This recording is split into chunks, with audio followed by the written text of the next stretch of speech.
Iisus în celulă, de Radu Gir. Azi noapte Iisus mi-a intrat în celulă. O, ce trist și ce înalt părea Crist! Luna venea după el în celulă și îl făcea mai înalt și mai trist. Mâinile lui păreau crin pe morminte, ochii adânci ca niște păduri. Luna îl bătea cu argint pe veșminte, argintându-i pe mâini vechi spărturi. Uimit am sărit de sub pătura sură. Doamne, de unde vii? Din ce veac? Iisus a dus lin un deget la gură și mi-a făcut semn ca să tac. S-a așezat lângă mine pe rugojină. Pune-mi pe rând mâna ta.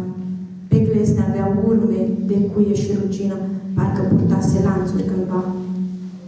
Oftând și-a întins truditele oase, pe rogojina mea cu lipărci. Luna lumina, dar zăbrelele groase lungeau pe zăpada lui vărgi. Părea celula munte, părea căpățână și mișunau păduși și guzgani. Am simțit cum îmi cade capul pe mână și am adormit 1000 de ani. Când m-am trezit din afunda genună, miroseau paie la trandafiri. Era noapte și era lună. Numai Iisus nu era nicăieri. Am întins brațele. Nimeni. Tăcere. Am întrebat zidul. Niciun răspuns. Doar razele reci, ascunțite în unghiere, cu sulița lor m-au străpuns. Unde ești, Doamne? Am urlat la zăbrele. Din lună venea fum de cățui. M-am pupăit și pe mâinile mele